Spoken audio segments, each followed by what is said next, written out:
अरे आइला बुढ़ैया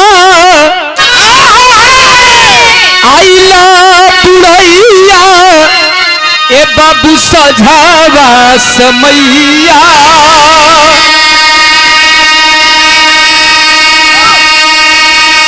चले खातिर कइले पाया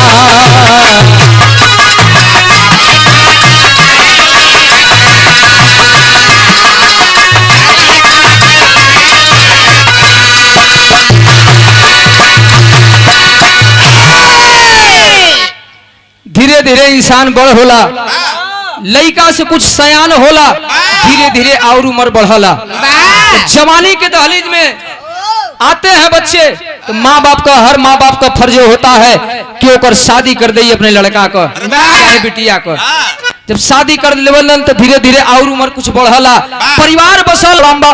ए भैया धीरे धीरे उम्र जब बढ़ जाला एक उस समय आवेला, धीरे धीरे जब समय कटले के बाद एक दिन उस समय आवेला भैया कि इंसान इस धरती से इस माया रूपी संसार से प्राण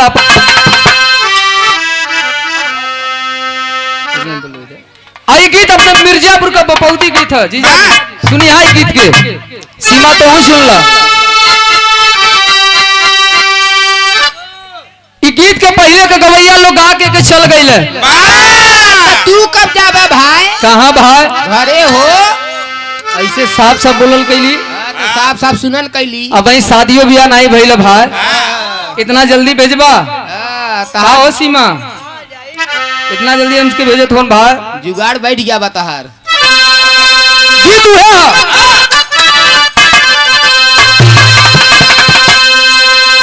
कचौड़ी गली सुन कैला रजऊ, अरे सुन कैला बलू, अरे सुन कैला रजऊ की कचौड़ी गली सुन कैला रजऊ, एही मिर्जापुर का कैला गुला जारो कचौड़ी गली सुन कैला।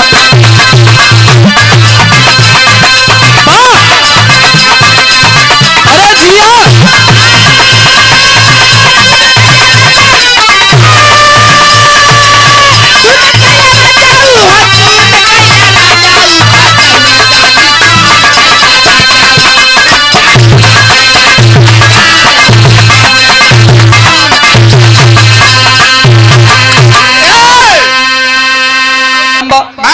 लेकिन भाव है बतावल जाला इंसान रुका गुरुजी, इंसान अपने जीवन में बहुत मेहनत करला, परिश्रम करला, रुपया पैसा के पीछे दर बदर भटकता रहता है इंसान कि हम कितना पैसा कमाई कि अपने घरे में कमा के रख ले।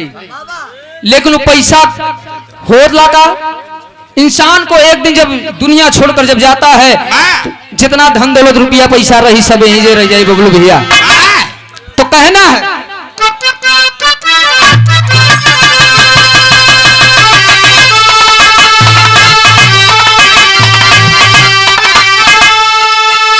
अरे भुलाई जाई मितू,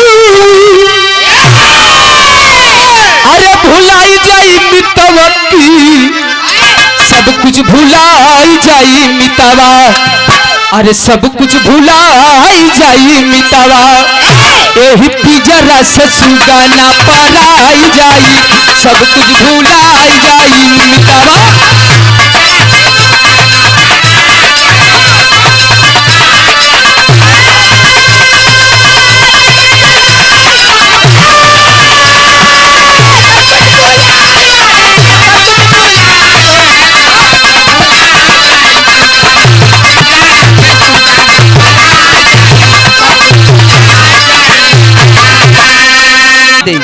कहना है क्या?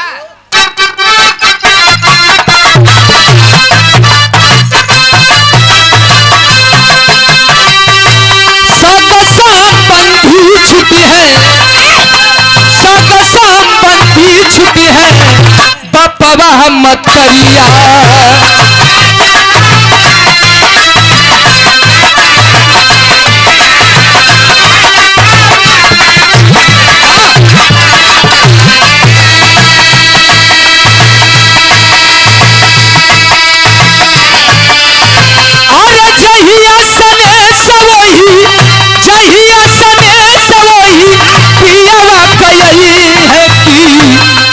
कुछ भुलाई जाई मितावा, सब कुछ भुलाई जाई मितावा, पिंजरा से सुगाना पराई जाई, सब कुछ भुलाई जाई मितावा।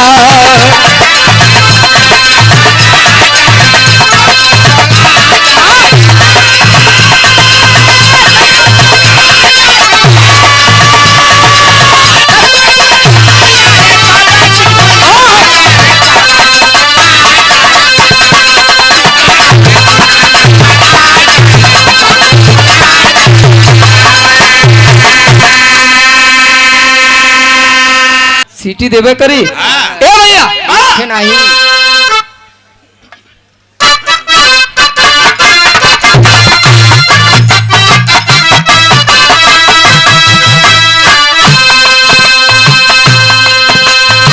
और हमारे चाचा जी आदरणीय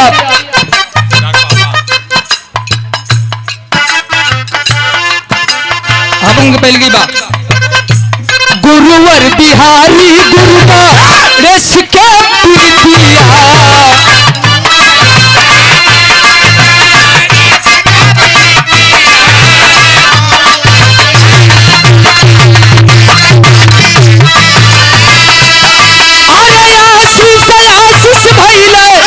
आशीष भैले चंद्रिका के गीत से पी सब कुछ भुलाई जाई मितावा, सब कुछ भुलाई जाई मितावा, यही पिंजरा से सुगना पराई जाई, सब कुछ भुलाई जाई मितावा, पिंजरा से सुगना सब कुछ